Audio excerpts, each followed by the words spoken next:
what we haven't talked about are crimes that have an environmental justice aspect to them, and that's certainly a pertinent issue for District 10. What can your office do with respect to issues of environmental justice? So I interned in the San Francisco DA's office in the summer of 2005. My aunt and uncle live in North Beach. I stayed with them, and I fell in love with San Francisco that summer. I fell in love with the San Francisco DA's office, and I knew I wanted to be a prosecutor. And one of the things that then newly elected District Attorney Kamala Harris did was to launch an environmental justice unit.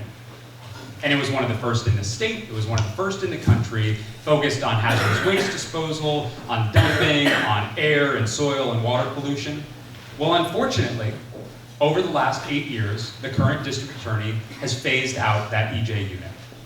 So we have something like the shipyard and the soil contamination saga there. And we don't have that environmental justice team of prosecutors and investigators specifically focused not just generally on environmental pollution issues, but focused on the environmental injustice of corporations targeting low-income, usually minority communities who they perceive as voiceless in the political process, targeting them for dumping, for hazardous waste disposal, for lying about radiation levels.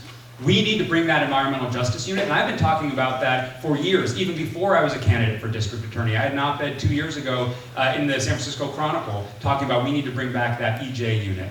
We can tap into relationships at the state level, folks that I know at the Attorney General's office that I've worked with for the last 7 years. They provide grants and training for circuit prosecutors to do this sort of work at the local level. It's one thing for us to be out there marching and tweeting, talking about climate change and environmental protection. Well, if we're not backing it up with actual prosecutors in our office and investigators doing the work and protecting all communities, then the tweeting and the marching means nothing. Would that happen, what happened at the shipyard, would that happen in North Beach or Pack Heights or West Portal? You're damn sure it wouldn't. And it's not going to happen under my watch.